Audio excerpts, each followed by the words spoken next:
أهلا وسهلا ومرحبا بمواليد برج الجوزاء، بتمنى أن تكونوا كلكم بألف خير وصحة وعافية وهنا. اليوم راح نشوف توقعات العاطفية لبرج الجوزاء بسنة 2020. شو طاقتكم العاطفية وشو التوقعات اللي بتجيكم بالعاطفة أو الحب. فخلونا نشوف طاقة برج الجوزاء العاطفية بسنة 2020.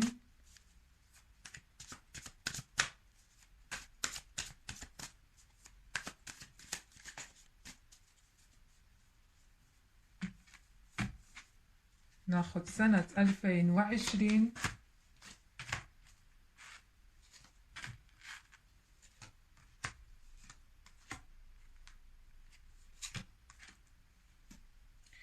اوكي، عم شوف هون قسمين. يعني خلينا نشوف أكثر. يعني برج الجوزاء بيكون منقسم على قسمين بهاي السنة. في منكم يلي على علاقة عاطفية، نبدأ مع المرتبطين، بيكون انفصال أو قرار لتحرر من علاقة بتكون سامة، أو بيكون في تسامح ورجوع، يعني في صلح بين المرتبطين أو حتى يلي منفصلين. فرح نبدأ قراءة للمرتبطين أولا، بعدين نتكلم عن غير المرتبطين وبعدين المنفصلين. فهون بشوف انه في قسمين كما قلت من قبل. في بيكون في القرار يلي بتاخدونه بيكون هون فراق وانفصال، وهون ايضا في تسامح. اوكي، فبرج الجوزاء بشوفكن النصف الأول يلي بيحس إنه متضايق، في عنده لخبطة بنفسه، في عنده ضغوط نفسية، إحباط وخيبة أمل. بشوفكن يعني في مرتبطين مع شخص إنه ما عم يعطيكم اهتمام، أو كأنه غامض معكم، مو صريح، بيكذب عليكم، بيخونكم، بيغدركم أيضا، وانتم عم تشعروا بهذا الشيء. فرح تقرروا إنه تاخدون قرار الانفصال والفراق، ويعني بتتحرروا من هاي القيود النفسية يلي انتو بيها، خصوصا يلي على علاقة ثلاثية. فبتكون هون نهاية العلاقة الثلاثية بانسحابكم منها. اوكي، النصف الآخر بشوف إنه ببرج الجوزاء يلي مرتبطين أيضا في خلافات، في مشاحنات بينك وبين الشريك. فبشوف انه يمكن بسبب عقبة انتوا يمكن بدكم تاخدوا قرار زواج، او يمكن تكونوا متزوجين بدكم انتقال لمكان اخر او تغيير في الحياة، بس في عقبات انتوا بتكون امامكم. فمثلا يلي بده زواج بشوف انه في شخص بيتدخل بينكم، ما عم بيرفض هذا الزواج، او ما عم يخليكم تاخدوا هذا القرار. فبشوف انه سنة 2020 بتخوضوا او رح تلاقوا حل لهذا المشكل. اوكي، ايضا حتى اذا في مشاكل بينكم او يعني في عراقل، تتسامحون اثنيناتكم وبتكون العلاقة بينكم مستقرة. اوكي، ايضا بشوف انه الشريك بيساندك كتير، يعني بيعطيك مساندات حتى بالازمات او المشاكل المادية اللي انت عم تمر منها. ايضا يعني هذا المشكل يلي بينكم، او هاي الشخص يلي بيعمل لكم مشكلة وما بيخليكم تصيروا للأمام بهاي العلاقة، بتاخدون قرار يمكن الابتعاد، او يعني تعملون شو بدكم. يعني دايما عم شوف هون الحب يعني بينتصر. اوكي، يعني هدفكم رح تصلونه. فأيضا كما قلت هون النصف الثاني يلي بياخدون قرار ويتسامحون، أو بيلاقون حل للمشكلة تبعهم بالعاطفة، أو بالهدف يلي بدهم زواج أو خطوبة أو هيك أشياء. وأيضا النصف الآخر يلي بده ينفصل لأنه آم، العلاقة صرتوا بتشوفوها مؤلمة جدا، بتألمكم، بتشعرون بالحيرة والغموض. فهذا بيخليكم تاخدون قرار انفصال وفراق. اوكي، خصوصا يلي على علاقة ثلاثية رح تنسحبون. لغير المرتبطين عفوا، يلي مو مرتبطين عزاب، بشوف انه اخذتم تجارب من قبل، تعلمتم كثير من هذه التجارب، رأيتم اشياء يعني ما كانت واضحة لإلكم، ويعني اكتشفتم في كثير من الحقائق، أو اكتشفتم غدر أو خيانة شخص، وبالتالي بتخليكم تكونون أكثر حذر يعني بالاختيار، حتى بيجذبكم الشخص يلي بيكون صادق ويعني متواضع، ويعني يمكن لكم تعملوا الثقة فيه. أوكي، يعني ممكن الوثوق فيه، يعني بتحسوا انكم رح تثقوا به وما رح يكذب عليكم وما رح يخدعكم، يعني بيكون صريح وصادق ووفي بالحب. فهذا هو الشخص اللي بيجذبكم. و أيضا أنتم بدكم علاقة مستمرة، ما بتكون عابرة أو بتكون علاقة وهمية كما يلي أنتم مررتم بها من قبل.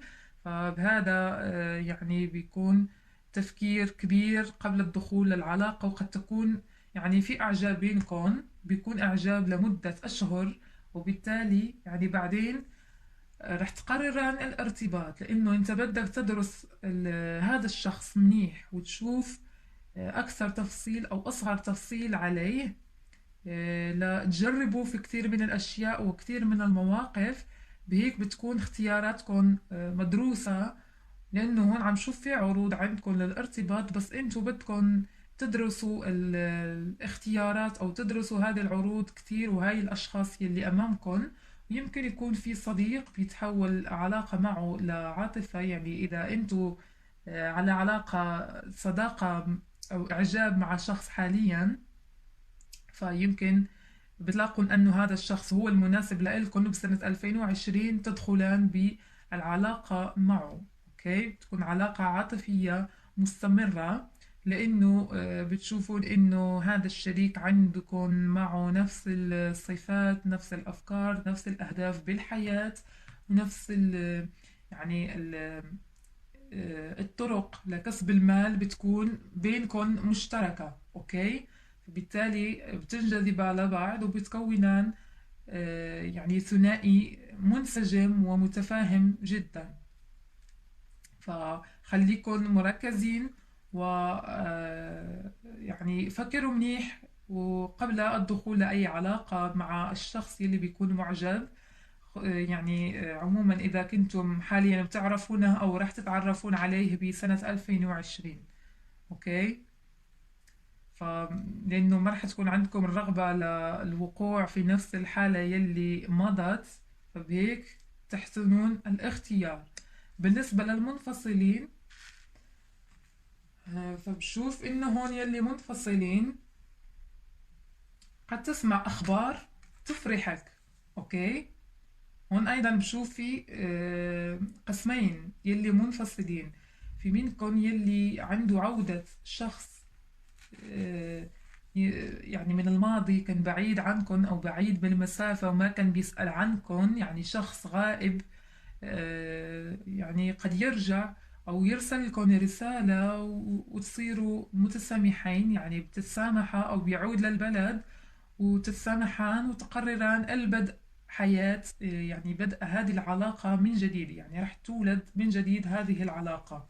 أما النصف الثاني فبشوف إنه قد تتعبون أو تشعرون بالتعب والكآبة، وبالتالي تتخلون عن هاي العلاقة لأنكم بتشوفوها يعني علاقة سامة ما فيها، يعني بس بتحطم لكم نفسيتكم، وتشوفون بها يعني أنها علاقة وهمية، يعني بس بالخيال انتوا عم تنتظرون هذا الشخص رجوعه او ما راح يكون رجوع. يعني نفسيتكم بتكون هيك ملخبطة. يعني هذا بيبقى على حسب صبركم. اوكي، على حسب صبركم وعلى حسب ردة فعلكم تجاه المواقف. اما راح تنتظرون وتتسامحان، اوكي، لانه راح يجيكم في رسائل من الشخص، او في النصف الثاني يلي ما راح يصبر لهذا الألم او لهذا يعني الغياب او عدم الاهتمام او عدم المسؤولية من الشريك،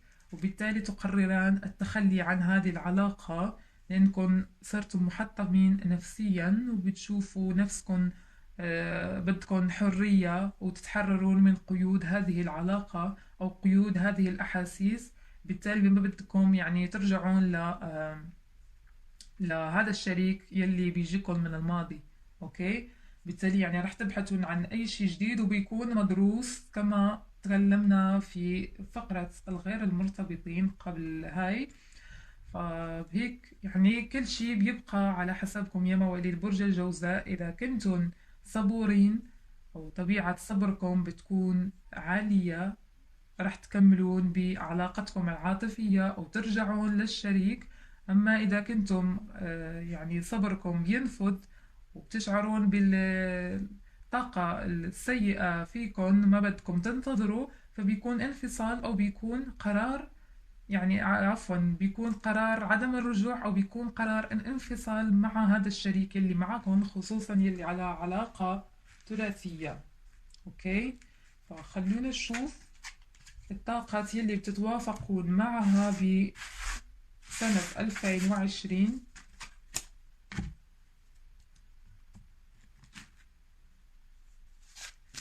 الطاقات المتوافقة مع برج الجوزاء عاطفيا سنة 2020.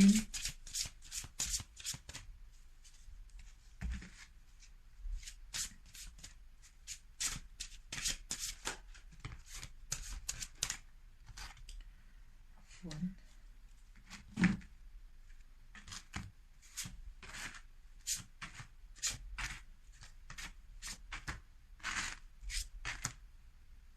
اوكي،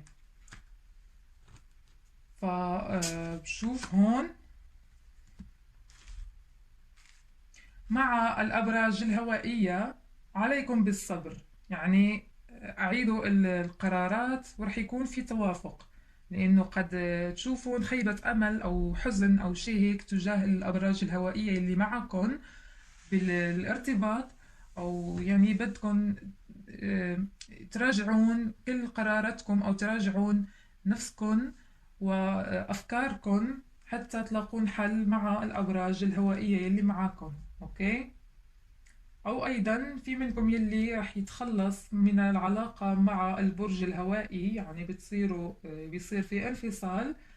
مع الأبراج المائية بشوف ولادة علاقات جديدة، يمكن رجوع أو ارتباط جديد مع مع العلاقة مع الأبراج المائية، يمكن عقرب أو سرطان أو حوت. أوكي، فبشوف إنه أيضا في رجوع حتى مع المائيين، بيكون رجوع أو ارتباط أو يعني بتكون ولادة علاقة جديدة سواء مع شخص أنتوا بتعرفوه من الماضي أو بيكون جديد في حياتكم. أوكي، فهون يعني في عندكم انسجام وفي عندكم صبر اثنيناتكم، وفي عندكم تفاهم وعندكم حنان، يعني حنية بينكم. فبهيك يعني بيقول لك هون عليكم الحفاظ على هذا الشخص، وهو بالتالي يعني بيهتم فيكم كتير، يعني رح تصير علاقة جديدة فيها كتير من الاهتمام مع الأبراج المائية. أيضا الأبراج النارية هون بين لي في يعني أوكي، في هون قد تصير خلافات مع الأبراج النارية يا برج الجوزاء، أو في سوء تفاهمات، يعني أنت عليك الثقة بنفسك أمام البرج الناري كي لا تنهزم. أوكي، أيضا قد تلغي قرار عندك مع البرج المائي، عفوا مع البرج الناري حمل أو أسد أو قوس. إذا في قرار بدك ترجع معه أو تتسامح معه، فبتكون أنت من النصف الآخر يلي رح ينفصل، بالتالي بيكون انفصال عن الأبراج النارية. يعني في توافق، يمكن بقول لكم 40% مع الأبراج النارية. إذا كان في صبر بيكون توافق، بيكون استمرار العلاقة معهم أو بالعلاقة معهم. الترابية، علاقتكم مع الأبراج الترابية بشوفها بتعود من جديد، وبيكون فيها صبر وتصالح، تتصالحان من جديد وتسمعون أخبار جيدة بتجيكم من البرج الترابي. يمكن ثور، جدي أو عذراء بتسمعون منه خبر، يمكن إذا كان بعيد أو إذا كان في عنده عرقلة بالعمل أو بشي هيك، يعني رح تتلقون خبر منه وبيفرحكم، وكل التعقيدات اللي عندكم بتحلونها وتنتقلان لمرحلة جديدة في علاقتكم وبتكون متوجة بالنجاح. أوكي، فهون مع الترابيين بشوف علاقة متوجة بالنجاح، ومع الهوائيين كما قلت مع الهوائيين عليكم بمراجعة العلاقة من جديد أو مراجعة الأمور والأفكار يلي بينكم، وبدراسة الشخص الهوائي اللي بدكم ترتبطوا معه، يعني أو عموما كل الأبراج والأشخاص بدكم تدرسونه كتير، يعني حتى في قرارات انتو عندكم رح تراجعونها ورح يصير في تسامح مع الأبراج الهوائية. اوكي، فخلونا نشوف رسالة التاروت لكم العاطفية.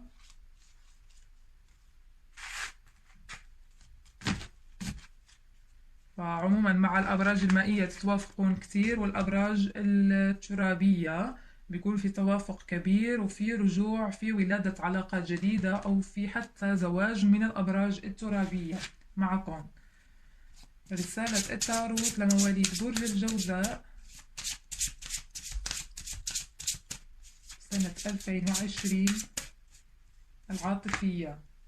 اوكي، هون عم بقول لكم عليكم بالتوازن، بيقول لكم هون رسالة التوازن وإدارة الأشياء، يعني كونوا ثابتين، هذا ضروري لكم إذا بدكم يعني تكونوا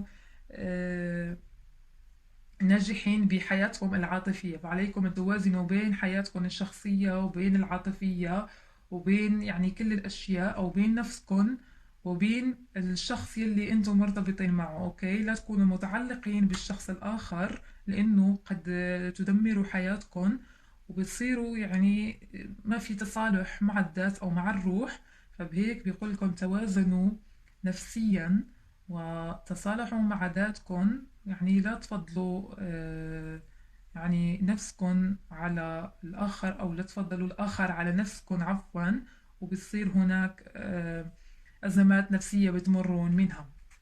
أوكي، فبهيك نكون انتهينا من قراءة برج الجوزاء العاطفية لسنة 2020. بتمنى تكون عجبتكم، وإذا كنتم جدد بالقناة اعملوا اشتراك واضغطوا على زر الجرس كي يصلكم أي شيء جديد، وشكرا على المشاهدة. إلى اللقاء.